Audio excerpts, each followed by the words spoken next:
Hello student, this is Pankaj Dhiman, faculty member of SBS Law College, Shri Ganganagar.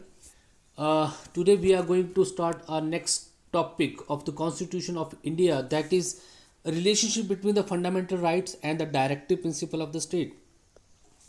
तो क्या relation है, कैसे ये एक दूसरे से संबंधित हैं fundamental rights and directive principle of the state.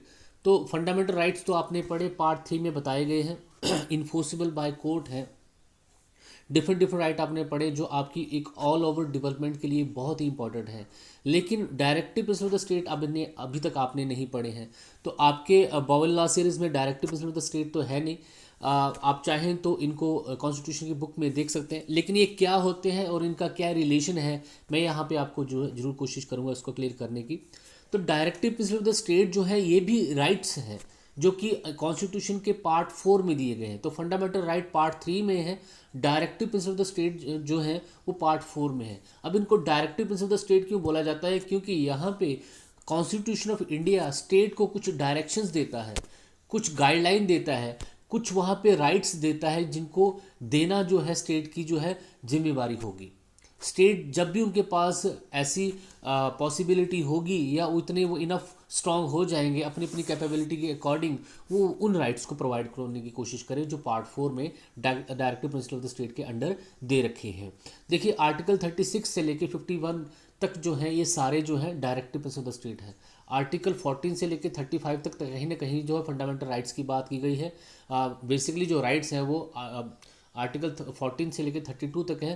33, 34, 35 भी फंडामेंटल राइट से रिलेटेड ही है। उसके बाद 36 से 51 तक जो है कॉन्स्टिट्यूशन ऑफ इंडिया में जितने भी ये प्रोविज़न है वो related to the directive principle of the state है, ये भी राइट्स हैं। अब इनमें दोनों में फ़र्क क्या आया? इनमें फ़र्क ये है कि if directive principle of the state जो है वहाँ पे जो राइट है, if not provided by the state then you cannot go to the court. आप कोर्ट में नहीं जा सकते and you cannot also enforced it, आप उनको इन्फोर्स भी नहीं करा सकते।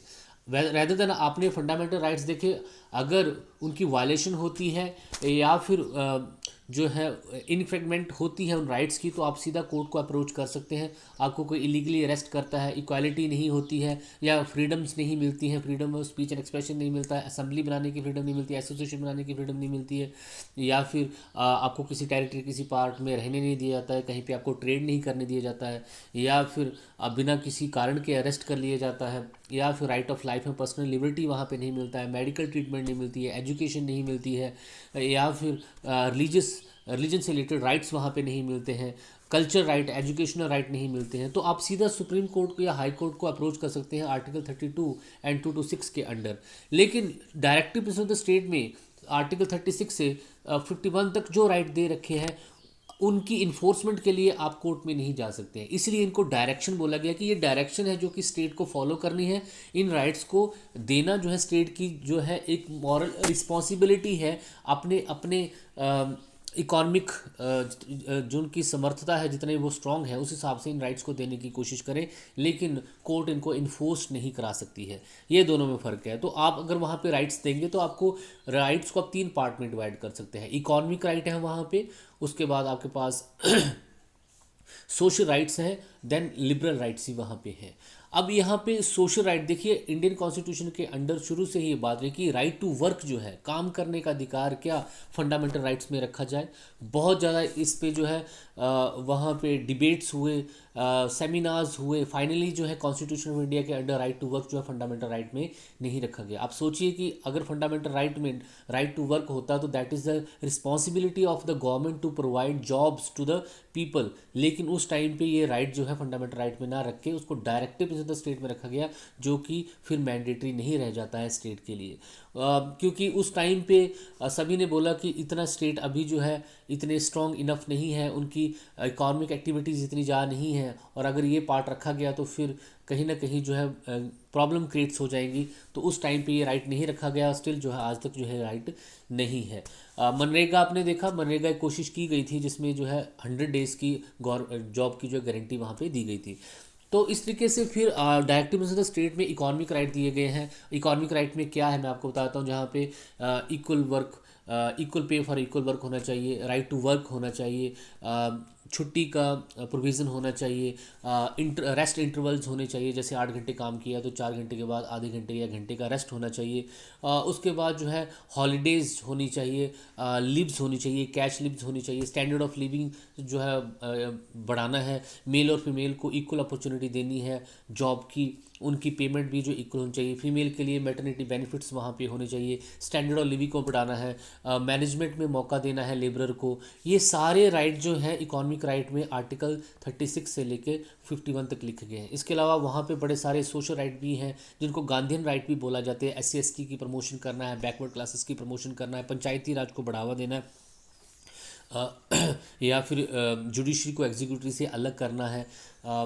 लिबरल राइट्स भी हैं, जैसे इंटरनेशनल पीस को बनाए रखना है, जिन कंट्री के साथ हमारे फ्रेंडली रिलेशन है उनके साथ और अच्छे रिलेशन बनाने हैं, किसी भी इंटरनेशनल डिस्प्यूट को जो है वो जो है पीसफुली उसको सुलझाने की कोशिश करनी है।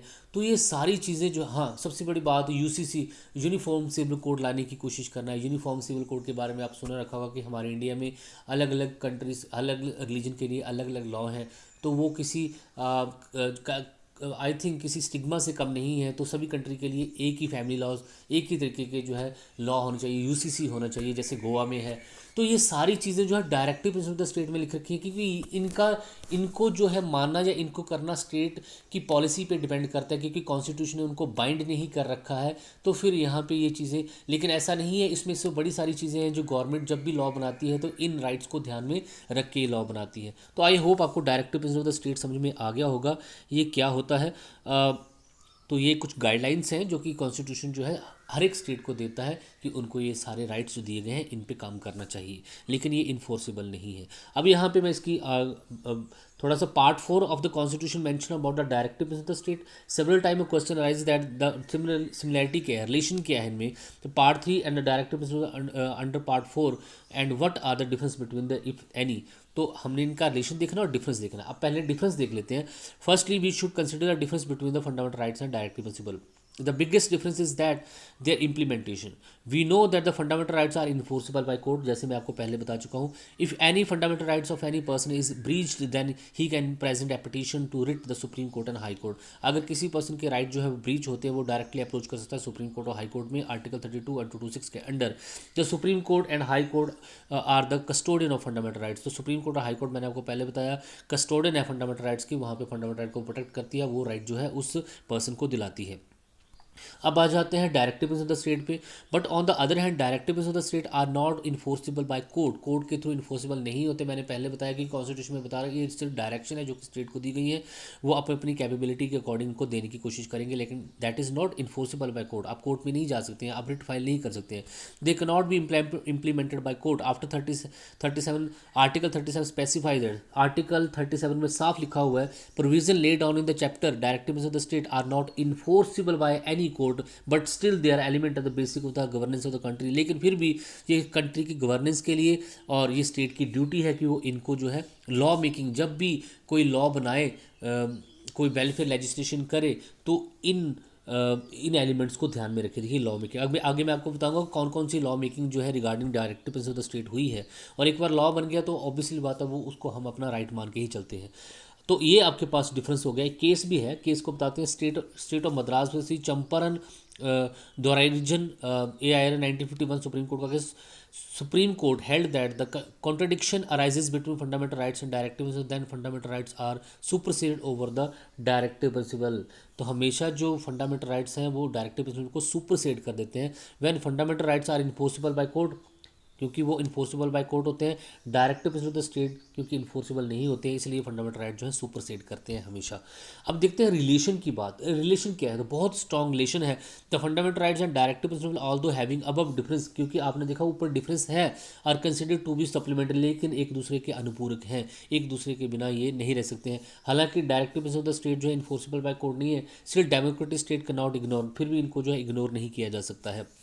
देखिए क्योंकि similarly G Austin thinks that the Indian constitution firstly and mainly a social document, एक सोशल डॉक्यूमेंट है, सोसाइटी वेलफेयर के लिए ही कॉन्स्टिट्यूशन बनाया गया है। Its major provision are either directly stipulated to step up forward achievement of the social revolution by the establishing essential condition of direct social revolution or through object of the nation awareness is prevalent in the whole constitution. इसके कुछ provision ऐसे हैं जो directly apply किए जाते हैं और कुछ प्रोविज़न ऐसे हैं जो कि नेशन को जो है अवेयर करते हैं कि क्या कॉन्स्टिट्यूशन का गोल होना चाहिए और क्या क्या जो है इसके जो है ऑब्जेक्ट होने चाहिए. Now the directive principle have obtain the constitution recognisation. अब कॉन्स्टिट्यूशन ऑफ इंडिया में डायरेक्टिव प्रिंसिपल से रिलेटेड बड़ी सारी बातें की गई है, साफ बोल दिया गया है यहाँ पे. अगर आप बात करें, अमेंडमेंट हुई थी 25th अमेंडमेंट एक्ट 1971 में साफ लिखा गया कि आर्टिकल 31C और आर्टिकल 39B(C) में जो है स्टेट कोई भी लॉ बना सकता है. Directive principle of the state, एक बहुत बड़ी बात लिखी है यहाँ पे कि directive principle of the state से रिलेटेड स्टेट कोई भी लॉ बना सकता है. और कोई जो है अनइक्वालिटी भी उसमें हो सकती है, बिकॉज वो वुमेन के लिए स्पेशल लॉ बना सकता है, लेबरर के लिए स्पेशल लॉ बना सकता है, चाइल्ड के लिए स्पेशल लॉ बना सकता है. वो आर्टिकल 14 और 19 के अगेंस्ट नहीं होगा, क्योंकि आर्टिकल 14 जो है इक्वालिटी बिफोर लॉ बोलता है. तो यहाँ पे साफ बोला गया यहाँ पे अमेंडमेंट करके कि स्टेट जो है ऐसा कोई भी लॉ मेकिंग कर सकता है जो कि डायरेक्टिव प्रिंसिपल ऑफ स्टेट्स में लिख रखी है. तो यहाँ पे आपके सामने रिलेशन किया जाता है. केशवानंद भारतीय केसेस में बोला गया है, कॉन्स्टिट्यूशन 42 अमेंडमेंट में साफ बोला गया कि constitution directive principle of the state और फंडामेंटल राइट दोनों में कोई भी फर्क नहीं है, दोनों interrelated to each other हैं. इसके अलावा all India exploited employees union versus union of India cases में 1981 सुप्रीम कोर्ट के केस में ये बोला गया, it was held that it is illusion to think that there is a conflict between the two. यहाँ पे बोला कि ये भ्रम है कि दोनों में कोई कन्फ्लिक्शन है. Both shall be the interpreted taking into consideration of each. दोनों का जो पर्पस है वो क्या है, वेलफेयर ऑफ द सोसाइटी है. इसके अलावा Ranjan Deva Dwivedi versus union of India यार 1983 सुप्रीम कोर्ट का केस, it was held that it is a duty of the court that they shall interpret the constitution in such manner that directive principle may be implemented and coordination by the established between the social goals and the individual goal. तो यहाँ पे supreme court को ने बोला कि ये duty है supreme court की कि वो कॉन्स्टिट्यूशन को ऐसे इंटरप्रेट करे, उसकी ऐसी व्याख्या, क्योंकि सुप्रीम कोर्ट जो है कॉन्स्टिट्यूशन का इंटरप्रेटर भी है, गार्जियन ऑफ कॉन्स्टिट्यूशन है, फंडामेंटल राइट का गार्जियन है. और इंटरप्रिटेशन जहाँ पे कोई प्रोविजन क्लियर नहीं है तो उसकी व्याख्या भी करता है. तो वहाँ पे यहाँ बोला है कि डायरेक्टिव प्रिंसिपल जो स्टेट को ऐसे इंप्लीमेंट करे ताकि सोशल गोल जो है अचीव हो सके. अब यहाँ पे इसकी इंपॉर्टेंस को देख लेते हैं कि directive principle of the state की जो है इंपॉर्टेंस क्या है. इंपॉर्टेंस बहुत ज़्यादा है. The preamble of our constitution है describe about the social economic and political justice. Preamble में आपने पढ़ा कि हमारे कॉन्स्टिट्यूशन का मेन ऑब्जेक्ट क्या है, सोशल इकोनॉमिक और पॉलिटिकल जस्टिस प्रोवाइड करना. And the directive principle have given it a material form. और डायरेक्टिव प्रिंसिपल स्टेट में यही सारे राइट्स लिखे गए हैं. पॉलिटिकल राइट भी वहाँ पे हैं, सोशल राइट भी हैं, इकोनॉमिक राइट भी वहाँ पे दिए गए हैं. केशव भारती के specified the importance of the directive principal and justice had the Justin Mukherjee had. Importance of directive principle is self-proved. Its importance cannot be ignored. The Part 4 of the Constitution is drafted to bring the social and economic revolution which was to be achieved after independence. Ignorance of the part means ignorance of the strength, direction, and ideals of the nation's welfare state described in Constitution cannot be achieved without sincerely following the directives of the state. तो यहाँ पे साफ लिखा हुआ है कि constitution में जो लिख रखा है, कॉन्स्टिट्यूशन का जो ऑब्जेक्ट है according to the constitution famous, वो तब तक जो है पूरा नहीं होगा जब तक आप डायरेक्टिव प्रिंसिपल को अचीव नहीं करेंगे.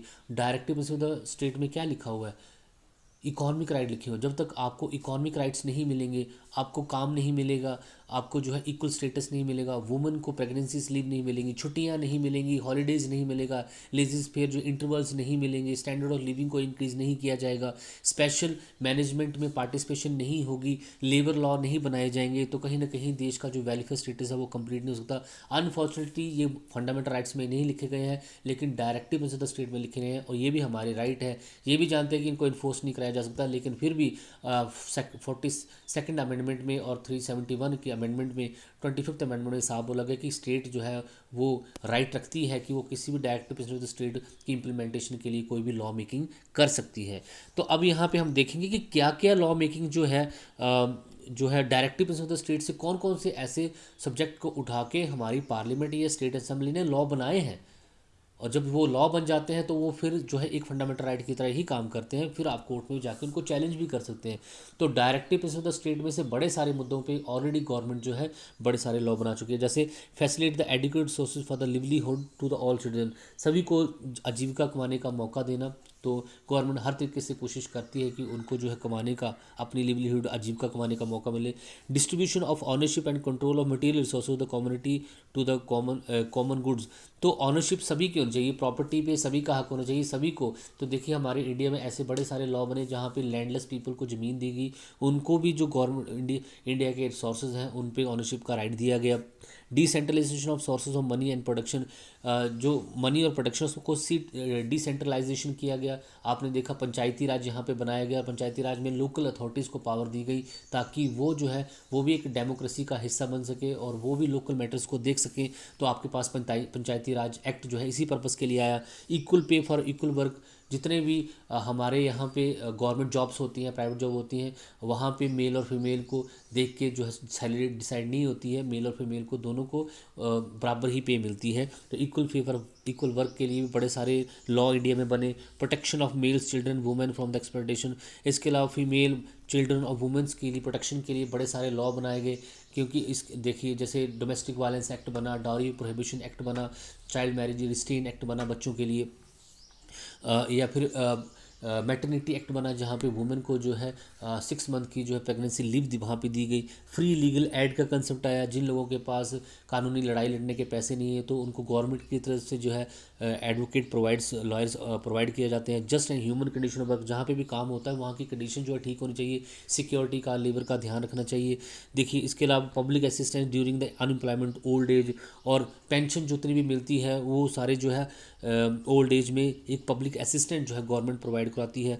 Free and compulsory education the children, 6 से लेकर 14 साल तक की एजुकेशन बच्चों के लिए फ्री की गई। ये सारे जितने भी राइट्स हैं जी आपको डायरेक्टिव ऑफ द स्टेट में लिखे गए थे और इनको देना स्टेट की जिम्मेवारी नहीं थी, लेकिन स्टेट ने फिर भी इन पे लॉ बना के इनको देने की कोशिश की। Attempt to increase the interest of schedule caste, schedule tribe से रिलेटेड बड़े सारे वहाँ पे प्रोविज़न किए गए। इसके अलावा article directive of the state में आर्टिकल 36 से लेके 51 तक बड़े सारे राइट है, जिसमें यूसीसी की बात की गई है, पंचायती राज की बात की गई है, लेबर लॉज की बात वहाँ पे की गई है।